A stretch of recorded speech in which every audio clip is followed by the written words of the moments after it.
Thank you, Chairman Goodlatte. Director Ray, somewhere today, a group of our fellow citizens will be asked if they can be fair, impartial, free of bias before they sit in judgment of others on a jury. Even in the smallest of courtrooms where there are nothing but empty seats and no television cameras. Somewhere today, those selected to sit in judgment of their fellow citizens will be told that they must wait until the very last witness testifies and the last piece of evidence has been introduced before they can even begin to deliberate on an outcome. So if our fellow citizens should be impartial and free of bias, and if our fellow citizens must wait until the last piece of evidence is introduced, the last witness is called, before they can reach a verdict, a conclusion, an outcome, then I don't think it's asking too much that the Department of Justice and the FBI do the same thing. There is no member of Congress who holds the Department and the Bureau in higher esteem than I do. There are others who hold you in high esteem, but I would take second place to no one. And I have defended the Department and the Bureau when, frankly, it was pretty damn lonely to do so.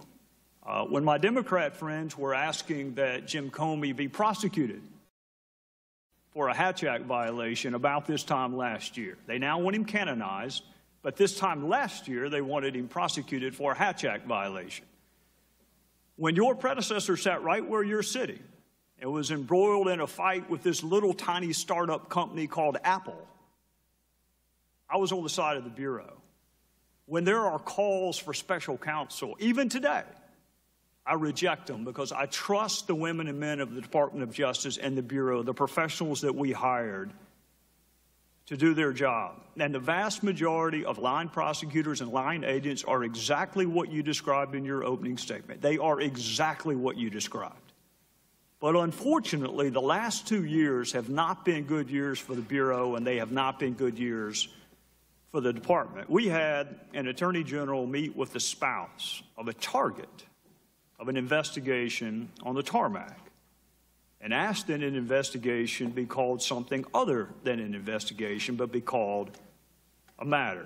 We've had an Attorney General recuse himself from the largest, most significant investigation currently in his office.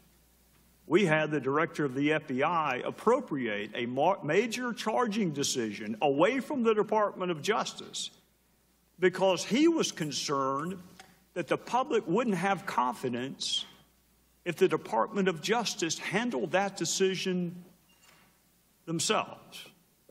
We had an FBI director write 2 politically volatile letters weeks before an election. We had an FBI director memorialize conversations he had with the President of the United States because he didn't trust the President's recall of those conversations. And I think what frustrates some folks is when Director Comey wanted special counsel for President Trump, he leaked one of those memos. When he didn't have confidence in Loretta Lynch, we didn't hear a word about it. There were no leaks that prompted special counsel when he didn't trust Loretta Lynch. There were leaks when he decided he didn't trust President Trump. We've had an acting AG fired. We've had the director of the FBI fired. And we can't manage to find prosecutors who haven't donated to presidential candidates. Out of all the universe of prosecutors that you used to work with, and I used to work with, and Johnny Ratcliffe used to work with, we can't find a dozen that haven't donated to major political candidates. And now we have Special Agent Strzok. It was the Inspector General, not the Department of Justice, not the Bureau who found these texts. It was the Inspector General. And I share your confidence in his objectivity. I share it. But it shouldn't have been the Inspector General that had to bring this to our attention 12 months after it happened. And that same agent is the one who reportedly interviewed Secretary Clinton in an interview that you and I have never seen conducted that way before. To have potential witnesses and potential targets sit in on a witness interview, I appreciate your professionalism and your unwillingness to want to say how unprecedented that is, so I'm not going to ask you. I'll just tell you, it's unprecedented. And that same agent is alleged to have been the one that changed the language. You're right, they are synonyms. Extremely careless is a synonym for grossly negligent, which begs the question, why change it? But you and I know why it was changed. It was changed because the statute says grossly negligent. And if you're not going to charge someone, God knows you don't want to track the statute with the language that you use. That would be stupid. Also stupid is to do that memo 2 months before you've interviewed the target. That memo was drafted before the last witness was interviewed. Director, it was drafted before the target of the investigation was even interviewed. Which makes people wonder, was the decision made before the interviews were finished? And now we believe that that same agent is also involved in the investigation into President Trump and his campaign, and may have interviewed Michael Flynn. That hasn't been confirmed, and we don't know what role, if any, he took in the preparation of documents for court filing. So I'm going to say this because I'm out of time, and I appreciate the chairman's patience with me. You have a really important job.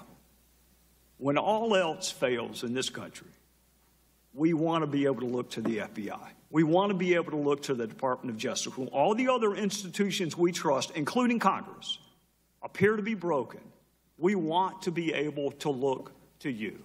It's been a really bad 2 years. I am counting on you to help answer our questions in Congress, our fellow citizens' questions, but I am more than anything counting on you to go back to work for that blindfolded woman holding a set of scales that really doesn't give a whit about politics. That's the FBI that I want.